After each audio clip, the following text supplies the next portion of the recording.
नमस्कार। आज हम बात करेंगे यदि आप फाइबर अपने डाइट में ज़्यादा लेते हैं तो क्या-क्या हेल्थ के फ़ायदे आपको हो सकते हैं। फाइबर आपको किस तरह से फ़ायदा करता है, आज हम उस बारे में बात करेंगे।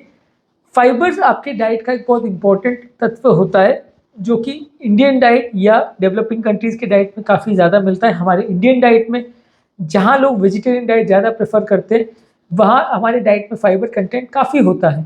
आज हम बात करेंगे इससे लोगों को फ़ायदे क्या हैं और क्यों हमें ज़्यादा मात्रा में फाइबर खाना चाहिए, खासकर उन लोगों को जिनको बीपी, शुगर, कोलेस्ट्रॉल या हार्ट रिलेटेड कोई भी प्रॉब्लम है तो। टॉपिक पर जाने से पहले जो लोग हमारे चैनल पर नए हैं उन्हें रिक्वेस्ट करूँगा कि चैनल को सब्सक्राइब करें, वीडियोज़ को लाइक और शेयर करें। सबसे पहले अगर किसी व्यक्ति को कोलेस्ट्रॉल का प्रॉब्लम है तो उसको हाई फाइबर कंटेंट खाना चाहिए। ओट्स, बार्ली, लेग्यूम, फल, सब्जी, ये सारी चीज़ों में जो फाइबर होता है वो आपके एलडीएल और बैड कोलेस्ट्रॉल को कम करता है, जो कि हार्ट और कार्डियोवैस्कुलर प्रॉब्लम्स के लिए एक इंपॉर्टेंट रिस्क फैक्टर माना जाता है। ज़्यादा फाइबर वाली चीज़ें आप खाते हैं तो ये डाइजेस्टिव ट्रैक्ट में ही आपके कोलेस्ट्रॉल के साथ बाइंड कर लेता है, बन जाता है, जिसकी वजह से ज़्यादा एक्सेसिव कोलेस्ट्रॉल जो भी बॉडी में है वो मोशन के रास्ते निकल जाता है और आपकी बॉडी में अब्जॉर्ब नहीं होता। तो ज़्यादा फाइबर खाने से कोलेस्ट्रॉल वाले पेशेंट्स को फ़ायदा मिलता है। इसी तरह ब्लड प्रेशर वाले पेशेंट्स में भी यदि आप फाइबर कंटेंट ज़्यादा खाते हैं, साग सब्जी, होल ग्रेन्स, ये सारी चीज़ें ज़्यादा खाते हैं तो आपकी ब्लड प्रेशर लेवल्स को भी कंट्रोल करने में मदद मिलता है। Overall fibre containing food products जो है उसमें सोडियम कंटेंट कम होता है, पोटेशियम कंटेंट ज़्यादा होता है, जो कि ब्लड प्रेशर वाले पेशेंट्स के लिए अच्छा माना गया है। हाँ, अगर किसी को किडनी का प्रॉब्लम है और पोटेशियम लेवल्स ऑलरेडी ज़्यादा है, वहाँ पर आपको थोड़ी सावधानी रखने की ज़रूरत है, क्योंकि ज़्यादा पोटेशियम किडनी वाले पेशेंट में थोड़ा नुकसानदायक हो सकता है। शुगर वाले पेशेंट्स के लिए भी अच्छा माना गया है फाइबर वाले प्रोडक्ट्स, क्योंकि शुगर वाले पेशेंट में भी डाइजेशन एक तो काफ़ी कॉम्प्रोमाइज़ होता है। इसके अलावा शुगर कंटेनिंग प्रोडक्ट्स भी बॉडी में अब्जॉर्ब कम होंगे अगर आप ज़्यादा फाइबर वाली चीज़ें खाएंगे, और ज़्यादा फाइबर खाने से वजन भी कम होता है, जो कि आपके डायबिटीज़ कंट्रोल में भी आपकी मदद करता है। तो डायबिटिक वाले पेशेंट्स के लिए भी, शुगर वाले पेशेंट्स में भी फाइबर कंटेंट ज़्यादा खाना हेल्दी है। इसके अलावा वेट जिनका ज़्यादा है उनके लिए भी फाइबर खाना अच्छा है। ज़्यादा वेट वाले व्यक्ति को अगर फाइबर डाइट में ज़्यादा मिलता है तो उसका ओवरऑल वजन कंट्रोल करने में मदद मिलती है, क्योंकि ये सारे फाइबर वाली चीज़ों में कंपैरेटिवली आपका वजन कम होता है, क्योंकि इसमें कैलोरी ज़्यादा नहीं होती और ये पेट को भरा हुआ महसूस कराते हैं, जिसकी वजह से आप एक्स्ट्रा खाना नहीं खाते हो या नहीं खाना चाहते हो, और ये फैट को अब्जॉर्प्शन को भी रोकता है, जिससे ओवरऑल आपका वजन कम होता है। तो जिनको भी वजन रिलेटेड प्रॉब्लम है, ओबेसिटी या उससे रिलेटेड प्रॉब्लम है, जैसे कि मेटाबॉलिक सिंड्रोम है, बीपी, शुगर, कोलेस्ट्रॉल है, स्लीप एप्निया की बीमारी है, उनको फाइबर ज़्यादा खाना। इसके अलावा ज़्यादा डाइटरी फाइबर खाने से बॉडी का इन्फ्लेमेशन भी कम होता है।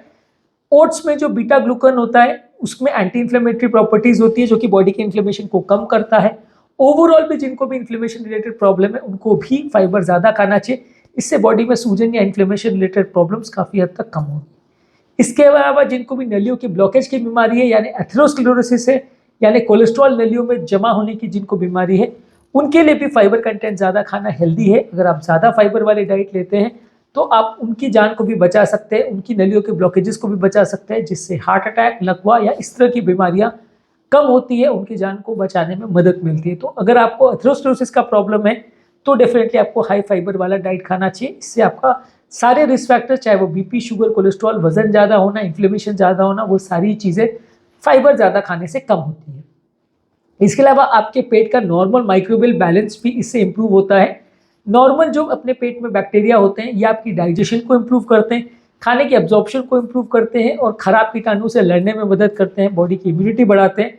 तो यदि आप फाइबर वाली चीज़ें ज़्यादा खाते हैं तो इसमें आपका ओवरऑल पेट का नॉर्मल बैक्टीरिया जो है वो इम्प्रूव होता है, जिससे कि आपकी ओवरऑल हेल्थ और डाइजेशन इम्प्रूव होता है। जो पेट का नॉर्मल बैक्टीरिया है वो आपकी फाइबर जो भी आप खाते हैं उसको फर्मेंट करता है, जिससे कि शॉर्ट चेन फैटी एसिड्स बनते हैं, जिससे आपका ओवरऑल डाइजेशन भी इम्प्रूव होता है, बॉडी का इन्फ्लेमेशन भी इम्प्रूव होता है। तो बैक्टीरिया बढ़ने से फाइबर वाले तत्वों को अगर आप ज़्यादा खाते हो तो आपका शॉर्ट चेन फैटी एसिड्स बनता है, जिससे कि ओवरऑल आपके इन्फ्लेमेशन और उससे रिलेटेड प्रॉब्लम्स, यानी कि heart attack, stroke, metabolic problems, ये सारी चीज़ें कम हो जाती हैं। इसके अलावा ओवरऑल मेटाबॉलिक प्रॉब्लम्स का, बाकी सब बीमारियों का भी रिस्क कम हो जाता है यदि आप प्रॉपर फाइबर कंटेनिंग डाइट ज़्यादा खाते हैं।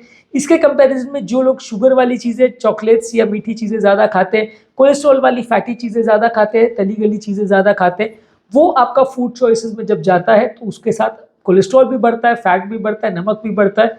एक unhealthy choice of food products आपकी बॉडी में जाता है जो कि लॉन्ग टर्म आपको नुकसान करेगा, वजन बढ़ाएगा और तरह तरह की बीमारियों का घर आपका शरीर बन जाएगा। इसके अलावा ज़्यादा फाइबर खाने से आपका पेट का नॉर्मल फंक्शनिंग भी मेंटेन होता है, आपका पेट का नॉर्मल डाइजेशन भी मेंटेन होता है। कॉन्स्टिपेशन वाले पेशेंट्स के लिए फाइबर कंटेंट बहुत अच्छा माना जाता है। जो लोग कॉन्स्टिपेटेड होते हैं उनको ऑब्वियसली पेट से रिलेटेड प्रॉब्लम और कई बार अलग अलग सिस्टम से रिलेटेड प्रॉब्लम भी ज़्यादा होती है, तो कॉन्स्टिपेशन वाले पेशेंट्स के लिए फाइबर एक वरदान माना जाता है, जिससे उनको ओवरऑल कॉन्स्टिपेशन रिलेटेड जो इश्यूज़ हैं या पेट दर्द होना, पेट में मरोड़ आना, इंडाइजेशन होना, ये सारी चीज़ें भी काफ़ी हद तक अच्छी होती है। इसके अलावा और भी बहुत सारी बीमारियां हैं, जैसे किडनी से रिलेटेड बीमारियां हैं, पथरी की बीमारियां, बहुत सारी चीज़ें हैं। कोई भी शरीर के अलग अलग तरह की बीमारियों में ये फाइबर वाला चीज़ें जो आपकी मदद करता है। तो ओवरऑल बहुत सारी बीमारियों में अगर आप इसको लेते हो तो आपको कोई नुकसान तो वैसे भी नहीं है, काफ़ी चीज़ों में एडिशनल बेनिफिट भी करता है। खासकर जिनको हार्ट और cardiovascular problem, BP, sugar, cholesterol इस तरह का प्रॉब्लम है, या जिन लोगों को किडनी रिलेटेड प्रॉब्लम है या डाइजेशन रिलेटेड प्रॉब्लम है, उन सारे ही लोगों के लिए ये अच्छा है। इन्फ्लेमेशन रिलेटेड भी प्रॉब्लम जिनको है उनके लिए भी अगर आप फाइबर कंटेनिंग चीज़ों को ज़्यादा खाते हैं, यानी कि साग सब्जी फल ये सारी चीज़ों को आप ज़्यादा खाते हैं, तो आपको ज़्यादा फायदा होगा। टॉपिक एंड करने से पहले जो लोग हमारे चैनल पर नए हैं उन्हें रिक्वेस्ट करूँगा कि चैनल को सब्सक्राइब करें, वीडियोज़ को लाइक और शेयर करें। जो लोग हमारे चैनल पर BP, sugar, cholesterol related videos देखना चाहते हैं तो इन सारे चीज़ों से रिलेटेड हमारे चैनल पर प्लेलिस्ट है। डायबिटीज़, हाइपरटेंशन, कोलेस्ट्रॉल, ये सारे प्लेलिस्ट अवेलेबल है। का लिंक मैं डिस्क्रिप्शन बॉक्स में छोड़ दे रहा हूँ, आप उसे चेकआउट करें। काफ़ी कुछ रिलेटेड टॉपिक्स मिलेंगे, जानने और समझने का मौका मिलेगा, बीमारी को मैनेज करना ईजी होगा।